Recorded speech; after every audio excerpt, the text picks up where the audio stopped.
ପୂଜାରେ କାହିଁକି ବ୍ୟବହାର କରାଯାଏ ଚାଉଳ, ତା ପଛର ପ୍ରକୃତ ରହସ୍ୟ କ'ଣ ତାହା ଜାଣିବା ଆଗରୁ ଆପଣ ଯଦି ଚ୍ୟାନେଲ ନୂଆ ଆସୁଛନ୍ତି ତେବେ ଭିଡ଼ିଓକୁ ଲାଇକ୍ କରି ଚ୍ୟାନେଲକୁ ସବସ୍କ୍ରାଇବ୍ କରିଦିଅନ୍ତୁ।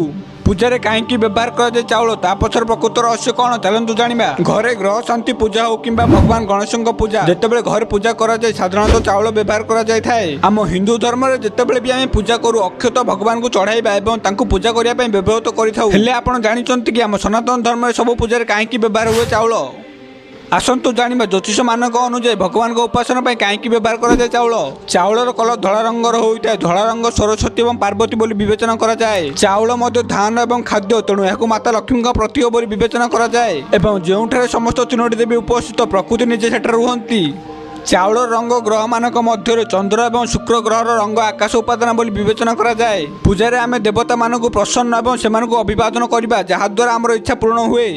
ପାଞ୍ଚଟି ଉପାଦାନର ଶକ୍ତିର ଆହ୍ୱାନ, ଯାହା ପାଇଁ ଆମେ ଭୌତିକ ସାମଗ୍ରୀ ବ୍ୟବହାର କରୁ, ଯାହାର ଉପାଦାନ ଏବଂ ଗ୍ରହ ଶକ୍ତିର ପ୍ରତୀକ ଅଟେ। ଯେପରିକି ଜଳ ଅକ୍ଷତ, ଚିନି ଶୁକ୍ର, କୁକୁମ ମଙ୍ଗଳ, ମହୁ ସୂର୍ଯ୍ୟ, ଘିଅ ଲବଙ୍ଗ ହେଉଛି କେତୁ, ଗୁଜୁରାତି ବୁଧ, ପାନପତ୍ର ନଡ଼ିଆ ହେଉଛି ରାହୁ ଇତ୍ୟାଦି ପାଇଁ ବ୍ୟବହୃତ ହୁଏ।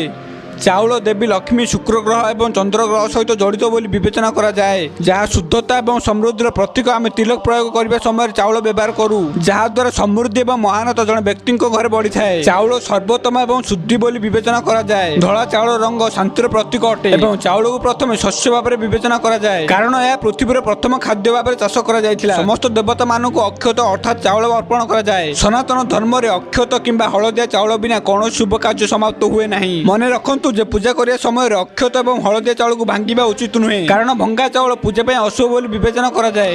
ଆମ ହିନ୍ଦୁ ଧର୍ମରେ ପୂଜା ସମୟରେ ଚାଉଳ ଅର୍ପଣ କରିବାର ବିଶେଷ ମହତ୍ତ୍ୱ ରହିଛି। ଏକ ବିଶ୍ୱାସ ଅଛି ଯେ ଯଦି ପୂଜାରେ କିଛି ଅଭାବ ଥାଏ ତେବେ ଚାଉଳ ଏହାର କ୍ଷତିପୂରଣ ଦେଇଥାଏ। ଚାଉଳର ରଙ୍ଗ ଧଳା ରଙ୍ଗର ହୋଇଥିବାରୁ ଏହାକୁ ଶାନ୍ତିର ପ୍ରତୀକ ବୋଲି ବିବେଚନା କରାଯାଇଥାଏ ଏବଂ ଚାଉଳକୁ ଏକ ଶୁଦ୍ଧ ଶସ୍ୟ ଭାବରେ ଦେଖାଯାଏ। ସାଙ୍ଗମାନେ ଏ ଭିଡ଼ିଓଟି ଏତିକି। ଭିଡ଼ିଓଟି ଆପଣମାନଙ୍କୁ କେମିତି ଲାଗିଲା ନିହାତି କମେଣ୍ଟ କରି ଜଣାନ୍ତୁ। ଯଦି ଆପଣମାନଙ୍କୁ ଏ ଭିଡ଼ିଓ ଟିକେ ମଧ୍ୟ ଶିଖିବାକୁ ମିଳିଥିବ ତେବେ ଭିଡ଼ିଓକୁ ଲାଇକ୍